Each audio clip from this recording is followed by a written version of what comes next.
నమస్కారం. ఎన్ఆర్ఐ భక్తి ప్రేక్షకులందరికీ స్వాగతం.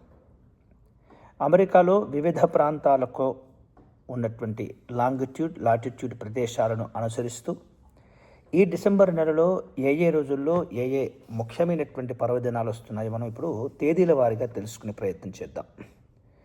డిసెంబర్ 2025 సంవత్సరానికి కాను 1వ తేదీ నుండి 31వ తేదీ వరకు కూడా ముఖ్యమైనటువంటి పర్వదినాలు మనం గమనించినట్లయితే డిసెంబర్ 1వ తేదీ ఆ రోజు సోమవారమైంది. మనం గీతా జయంతిని ఆ రోజు జరుపుకుంటాం. భగవద్గీత సంబంధమైనటువంటి పారాయణాదులు చేసుకోవటానికి చాలా విశేషమైనటువంటి రోజు. తర్వాత డిసెంబర్ 2వ తేదీ మంగళవారం అయింది.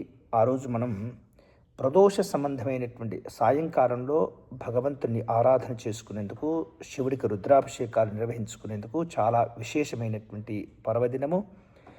ఆ డిసెంబర్ 2వ తేదీన మనకు హనుమత్ వ్రతము అనేటటువంటి పర్వదినం కూడా రాబోతుంది. ఆంజనేయ స్వామిని ఉపాసించడం, ఆంజనేయ స్వామిని అర్చించడం, దర్శనం చేసుకునేటటువంటి వారందరికీ కూడా ఈ రోజున అంటే డిసెంబర్ 2వ తేదీ మంగళవారం నాడు మీరు ఉపయోగించుకోవచ్చు.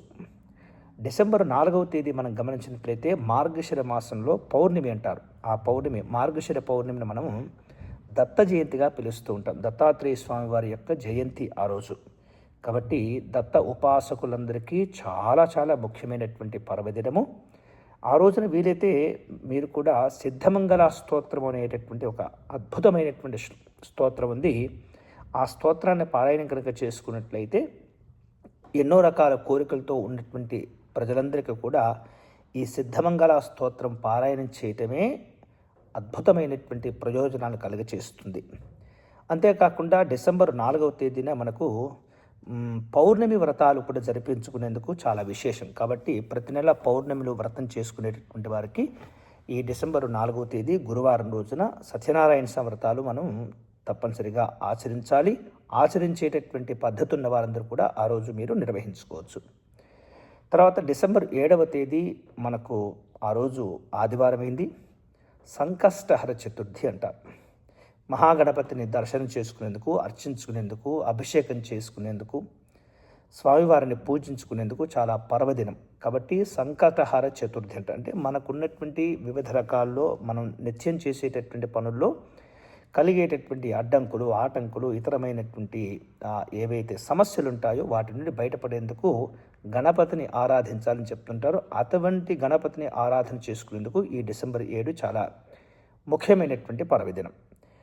తదుపరి చూస్తే డిసెంబర్ 15వ తేదీ మనకు సోమవారం అయింది.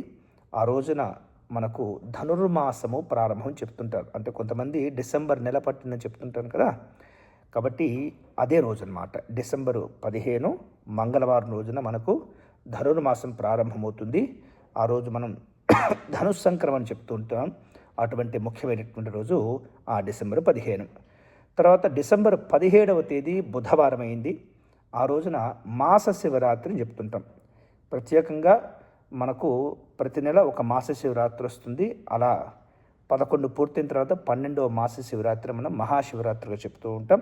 అటువంటి మాస శివరాత్రి డిసెంబర్ 17 బుధవారం రోజున ఉంటుంది. కాబట్టి పరమేశ్వరుని ఆరాధన చేసుకునేందుకు, దర్శనం చేసుకునేందుకు, పూజించేందుకు, అర్చించేందుకు డిసెంబర్ 17 చాలా విశేషమైనది. తర్వాత డిసెంబర్ 19 శుక్రవారం అయింది. ఆ రోజుతోటి మనకు ఈ మార్గశిర మాసం అనేది పూర్తవుతుంది. ఆ మరుసటి రోజు 20వ తేదీ అయింది శనివారం. అక్కడి నుండి మనకు పుష్యమాసము ప్రారంభమవుతుంది. 19 తోటి మార్గశిర మాసం పూర్తయితే 20వ తేదీ నుండి పుష్యమాసం అనేది ప్రారంభమవుతుంది. ఇక ఆ తర్వాత డిసెంబర్ 30 చాలా ముఖ్యమైనటువంటి పర్వదినం. ఆ రోజున మనం వైకుంఠ ఏకాదశిగా చెప్తున్నాం. వెంకటేశ్వర స్వామి యొక్క ఆరాధనకు ఉత్తర ద్వారం గుండా వైష్ణవ సంబంధమైనటువంటి ఆలయాల్లో భగవంతుని దర్శనం చేసుకునేందుకు చాలా ముఖ్యమైనటువంటి పర్వదినం. కాబట్టి ఈ 30వ తేదీని వెంకటేశ్వర స్వామిని పూజించేందుకు, దర్శనం చేసుకునేందుకు, అర్చించేందుకు, దేవాలయాలకు వెళ్ళలేనటువంటి పరిస్థితి ఉన్నటువంటి వారు ఇంట్లోనే స్వామివారికి ప్రత్యేకంగా దీపారాధన ఏర్పాటు చేసుకుని అర్చించేటటువంటి ప్రయత్నం చేయండి. 30వ తేదీ ఆ రోజు మనకు మంగళవారం అయింది, వైకుంఠ ఏకాదశి. ఇట్లా ఈ యొక్క డిసెంబర్ 1వ తేదీ నుండి 31వ తేదీ వరకు అమెరికాలో ఈ నెలలో వచ్చేటటువంటి ముఖ్యమైనటువంటి పర్వదినాలు. ఇలాంటి మంచి మంచి విషయాలతో మళ్ళీ ఇంకొక వీడియో ద్వారా కలుసుకుందాం. స్వస్తి.